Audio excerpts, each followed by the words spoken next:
Salut à toutes et à tous, c'est Oussem Junior et on se retrouve pour une toute première vidéo de FIFA Ultimate Team 14. Ce n'est pas un live commentary, j'ai fait la vidéo et je la commente après.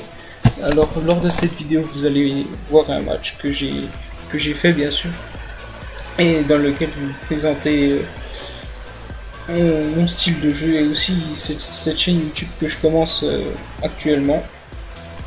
J'avais déjà sorti un premier clip avec un but de Alexis Sanchez, bon pas un but incroyable non plus, mais plutôt sympathique, dans lequel j'avais dit que je commençais une chaîne YouTube et donc que j'allais enchaîner des vidéos assez régulièrement. Bon, elle arrive 5 jours après, il me semble, mais bon, j'ai été pris entre temps, je n'ai pas pu enchaîner.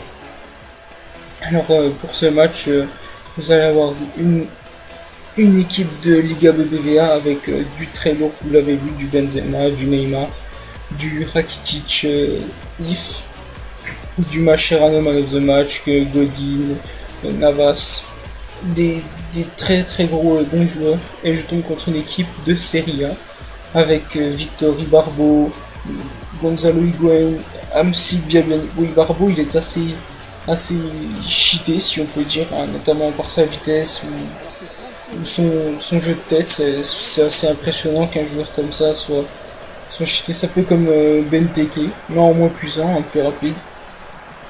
Alors le match qui a commencé, vous verrez qu'il y a beaucoup de rythme dans ce match. C'est un match de Division 2, il me semble. Division 2, oui, puisque j'ai joué j'ai essayé de jouer le titre après une longue série de défaites. Vous allez voir un peu style de jeu, un style de passe courte, simple au sol, beaucoup de jeux au sol, rarement des longs ballons lancés en l'air. Alors sur cette chaîne YouTube, il y aura essentiellement des matchs du jeu et donc pas beaucoup, voire pas du tout de pack opening comme beaucoup de youtubeurs en font. Je trouve ça pas très créatif. Après les gens aiment bien, je ne critique pas, mais moi c'est pas trop mon truc. Moi c'est un jeu de foot, je suis là pour proposer du jeu, faire des matchs et puis voilà, c'est tout ce qu'on peut donner et attendre d'un jeu de foot. Après bien sûr il y a des petits bonus comme ça qui sont assez sympathiques, hein, mais bon, moi les packs opening c'est pas vraiment ce que j'aime. Donc il y aura beaucoup de jeux avec sûrement des concepts intéressants, puisque j'ai un ami, il se reconnaîtra, avec qui je trouve beaucoup de concepts, avec qui on se marre beaucoup. Donc vous verrez tout ça par la suite. Si mes vidéos vous plaisent, je continuerai, mais sinon j'arrêterai assez rapidement. Alors là, vous voyez, il mène 1-0 après un but centre-tête de Victor Ibarbo, notre bien aimé Ibarbo. Et voilà Ramos qui égalise tout de suite, quasiment tout de suite après. Bon, c'est la 11e minute, il y a déjà un partout. C'est un match assez serré. Bon, voilà, il joue elle un triangle sur l'engagement. Voilà, heureusement que Miranda était là. Alors je ne sais pas si je l'ai dit, mais je pense que vous l'avez vu, cette vidéo est prise depuis PS4 et non pas Xbox One.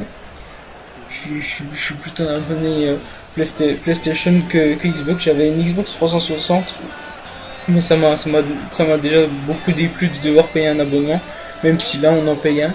C'est dommage de faire payer des abonnements en ligne.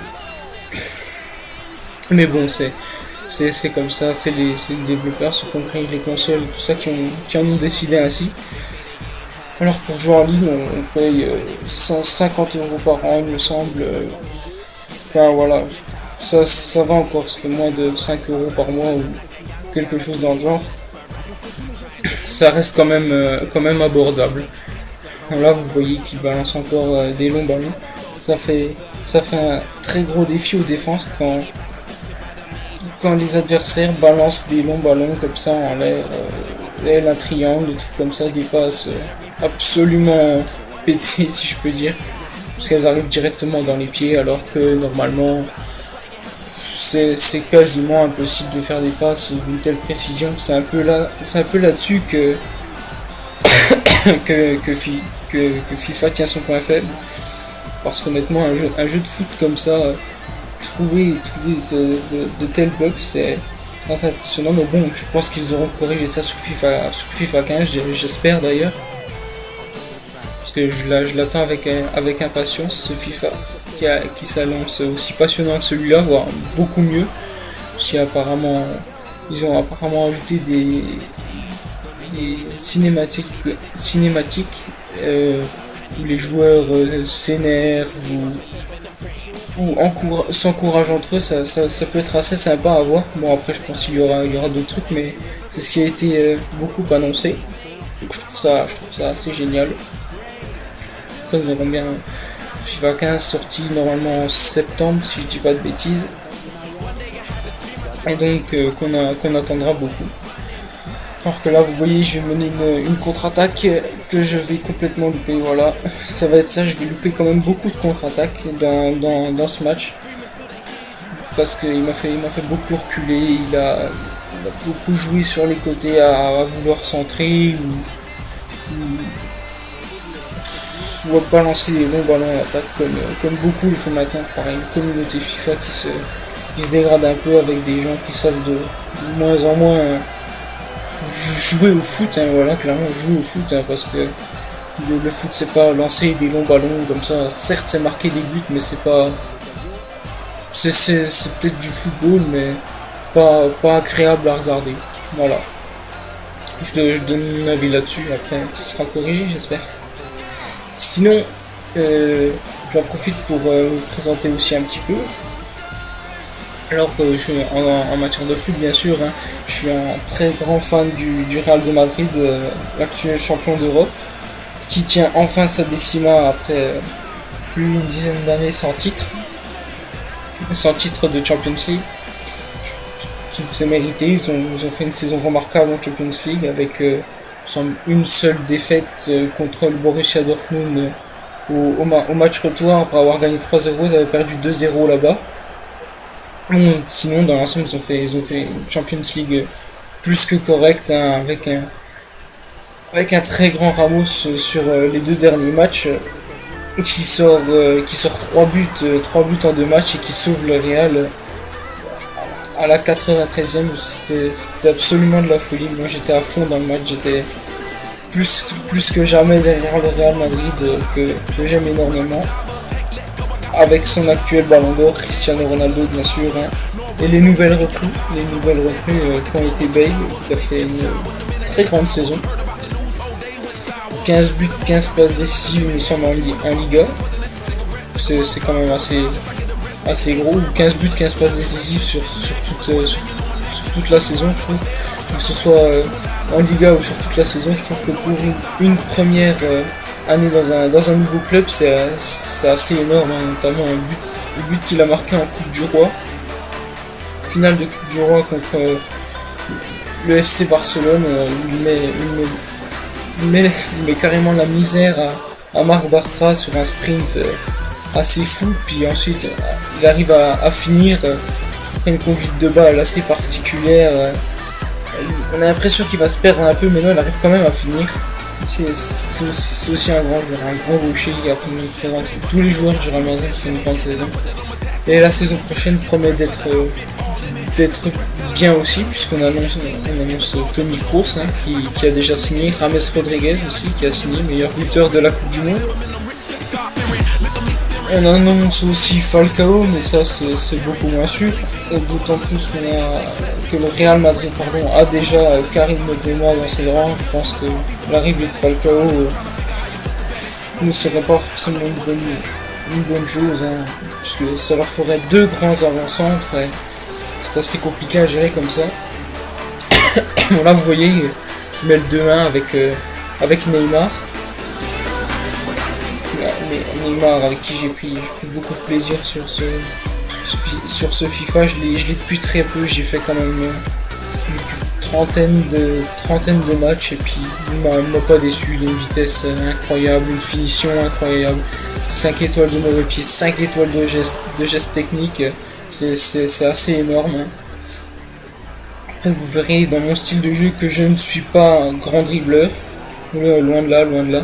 J'arrive pas vraiment à enchaîner les gestes techniques, alors je fais comme je peux. Un Ronaldo Shot, ça c'est classique, hein, ou des fois des roulettes, ça reste assez simple, mais des gestes comme l'arc-en-ciel ou des choses comme ça, c'est pas ma tasse de thé, comme on dirait. Alors on voit encore un très grand Keylor Navas. Sur ce match, il m'a fait un match énorme, comme depuis que je l'ai. C'est un gardien vraiment impressionnant. Je trouve qu'il a que 80 de général, il est vraiment très fort. Même à la Coupe du Monde, il a fait un travail remarquable avec le Costa Rica. Ça, c'est dommage pour eux que ce soit fini au quart de finale. Mais bon, ils n'ont pas beaucoup de grands joueurs reconnus, hein. Il y a bien sûr Navas qui joue à l'Éventé, c'est pas un gardien qui était plus que ça reconnu, même s'il a fait une grande saison avec l'Éventé. Après il y a Campbell qui a signé à Arsenal, il me semble. C'est les deux seuls noms que j'ai retenus de cette équipe du Costa Rica qui m'a vraiment impressionné, notamment lors de son match contre l'Italie, dans lequel ils avaient gagné 1-0 avec un but plutôt pas mal de la tête, mais l'action était franchement bien construite.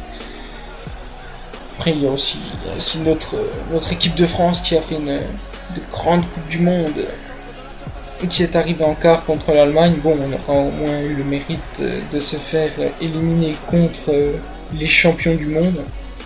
Bon, 1-0, il y avait vraiment la place pour aller en finale, puisqu'on avait vu que le Brésil était vraiment très très prenable après leur défaite 7 buts à 1 pardon, contre l'Allemagne. L'Allemagne qui n'a fait qu'une bouchée de ce Brésil. Franchement, c'était un très beau match, hein. Enfin, à sens unique, mais bon, les Brésiliens sont restés courageux malgré leurs grosses erreurs, sont restés courageux. Ça a été quand même une catastrophe nationale de voir ça, apparemment. Nous, en France, je dis pas que ce serait pas une catastrophe nationale, mais chez eux, là-bas, leur pays, c'est le football, donc ils vivent de ça. C'est la passion de beaucoup, des femmes, des enfants, des hommes, de tout le monde. C'est vraiment le sport national et pour moi le plus beau sport du monde. Alors que là on voit encore un but centre-tête de Biabiani. Il me semble Ibarbo le centre et la tête de Biabiani. Ça fait 2 buts partout. On était passé à la seconde mi-temps. Oui, on était passé à la seconde mi-temps, j'avais pas fait attention. Et donc je vais essayer de repasser devant, même si ça va être compliqué parce que défensivement il tient quand même la route et je fais beaucoup d'erreurs dans mes offensives. Là on va revenir encore, une belle erreur. Non, ça joue bien. Et Benzema et l'arrêt de Marchetti, son gardien. Il a pas des gros joueurs, Tots ou même plus. Alors là, encore un grand arrêt de Marchetti. Marchetti, c'est le grand gardien de Serie A, je trouve. Et il est vraiment impressionnant, autant que Buffon, je crois. Oh, il est incontestablement le meilleur gardien de Serie A pour moi. Sur le jeu, après, en vrai, c'est une toute autre histoire, hein. Les choses changent beaucoup de la réalité à FIFA, hein. On voit avec des joueurs comme Ibarbo qui ne sont pas impressionnants en vrai, qui sur FIFA cartonnent un peu tout. Par contre, il y a beaucoup de joueurs hiérarchie respectée sur Ultimate Team, hein. On a Cristiano Ronaldo. Bon, certaines fois les choses sont souvent abusées, notamment les frappes de loin. Des fois, les gardiens sont à la ramasse. On se demande vraiment comment. C'est ça Ultimate Team, c'est un peu abusé dans beaucoup de domaines et ça permet de marquer des buts incroyables. J'en ai déjà mis des vrais buts d'anthologie sur cet Ultimate Team parce que je le dis, c'est mon premier FIFA Ultimate Team. J'avais déjà joué sur le 13 mais pas très longtemps, c'était avant la sortie de FIFA 14. C'est mon premier FIFA Ultimate Team et franchement ce mode est vraiment super. Il y a pas de mots pour le décrire. Prend vraiment beaucoup de plaisir avec pardon, à créer notre équipe de rêve. C'est le soir, hein, je suis un peu fatigué. On prend vraiment beaucoup de plaisir à créer et jouer avec notre équipe de rêve, avec les joueurs qui nous plaisent le plus. Et c'est pour ça, franchement, que j'aime ce mode. Parce qu'on peut faire vraiment tout ce qu'on veut en matière d'équipe, même s'il faut respecter un collectif si on veut quand même réussir à jouer. On voit encore un centre en tête. Il en a fait vraiment beaucoup, c'est quelque chose qui m'exaspère en temps normal quand un joueur fait beaucoup de centre-tête. Mais sinon, voilà, pour un premier Ultimate Team, j'ai pas été déçu. On va encore une occasion ratée à rien, mais j'ai le corner. J'ai le corner et je vais reprendre un peu le commentaire de cette fin de match. Corner tiré par Rakitic, très gros joueur, et une sortie encore impeccable de Marchetti. Je récupère, je fais tourner, et Di Maria, non, ça passera pas pour Di Maria. Pogba qui perd, bon, Mascherano, Ramos, des joueurs vraiment impressionnants, notamment en vrai. Là-dessus, il n'y a rien de trop pour Ramos, pour Mascherano, Man of the Match. Qui sont tout simplement au niveau mérité, justifié. Moi j'aime beaucoup ces joueurs, je sais pas vous, après ça dépend des personnes, selon leur façon de jouer, ils aiment plus ou moins les joueurs. Je sais que Sanchez Boost 83, enfin le premier uniforme, à 83 de général contre... je l'avais mis à la place de Benzema au début. Quand j'ai créé l'équipe, je l'ai mis à la place de Benzema. Et je sais que je n'ai pas mis beaucoup de buts, il m'a pas vraiment impressionné. Alors que la version normale, en ailier droit, elle m'a tout simplement impressionné. Il a un pied, un mauvais pied incroyable, il fait les gestes techniques. Il a 4 étoiles de gestes techniques, c'est mérité, il n'y a rien de trop. C'est un joueur vraiment complet, parfait ou presque. Rien qu'en ailier droit en version 82. Après, sûrement que les versions Man of the Match à Arsenal et à Barcelone sont mieux. C'est pas impossible. Mais voilà, sinon c'est vraiment un très gros joueur. D'ailleurs, j'attends de voir la saison qu'il va faire avec Arsenal, parce que c'est un joueur que j'aime beaucoup. Même si je suis un fan du Real Madrid, il y a des joueurs que j'aime, qui joue remarquablement bien. Même Lionel Messi, c'est vraiment une légende. Il a un jeu exceptionnel, un toucher de balle exceptionnel. Ces 4 ballons d'or sont quasiment tous justifiés. Oui, quasiment tous, parce qu'il y en a, on considère que il les a un peu volés, notamment un à Schneider et un à Cristiano Ronaldo. Mais bon, pour moi, ça reste un joueur exceptionnel, même s'il n'a pas fait une grande Coupe du Monde. Ce qui m'a marqué dans sa Coupe du Monde, c'était son coup franc contre le Nigeria. J'ai trouvé vraiment impressionnant. Sinon, on va arriver à la fin de ce match. Donc 2-2, le score n'a pas l'air de bouger. Voilà, c'est la fin. En tout cas, ça m'a fait plaisir pour cette première vidéo de parler avec vous, de vous parler, de partager mon expérience de FIFA, même si elle n'est pas bien grande, mon expérience de FIFA, du foot dans la vie réelle. Voilà, ça m'a fait vraiment plaisir de partager tout ça avec vous. Et j'espère vous retrouver très bientôt pour une nouvelle vidéo que je sortirai certainement bientôt. J'ai déjà quelques idées pour une suite de vidéos, notamment des concepts avec mon ami. Je vais essayer d'en trouver quelques-uns. Et en tout cas, ça me tient vraiment très à cœur. J'espère que vous allez apprécier cette vidéo, parce que moi je me suis vraiment amusé. Bon, sur ce match, je savais pas que j'allais enregistrer. J'ai enregistré plusieurs matchs. J'ai choisi celui-là parce que c'est un match justifié. Il y a eu du jeu, c'était vite dans les transmissions et tout ça. Donc voilà, c'est la fin de cette vidéo. Voilà, des deux à 15 points. Et donc je vous dis à très vite. Bye tout le monde.